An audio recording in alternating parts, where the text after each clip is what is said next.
Peg Shannon here once again with a hygiene tip from Dental Studio 101. What we're going to talk to you about today is the difference between perio and how we measure it. It kind of lets us know where you stand as far as gum disease and recession. We're going to make this look like a tooth. This is your tooth, this is your root. Your gum tissue, healthy gums measure from 3 millimeters under. Anything over 3 is gingivitis and going into perio.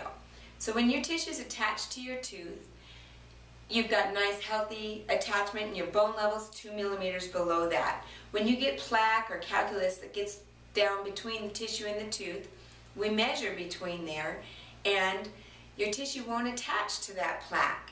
And then your bone level, now that the attachment's lower, your bone level will also lower.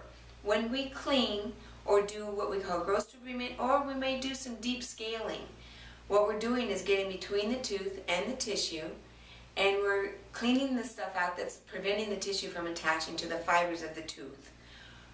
Once it's cleaned, you then can get the tissue to reattach itself, but the bone level won't come back up.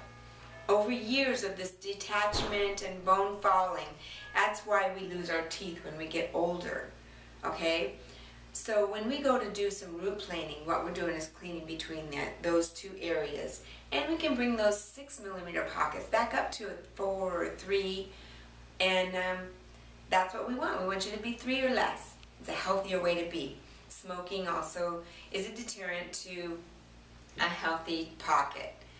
As far as recession goes, you have your tooth, you have your healthy tissue.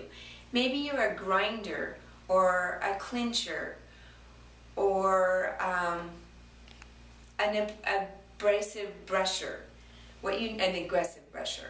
What happens is your tissue will fall down and stay away from that part that's, you either wear it away or your clinching causes the tissue to back away and it causes the recession to start digging out towards the center of your tooth. So then that is what we call recession. That can be painful, can be sensitive, and we just keep an eye on it. There is no coming back from that, so whatever it is you're doing, we need to help you prevent or end whatever your habit is. If you have any questions on that, if you're coming to the office and you see me, I will go over that with you at any time.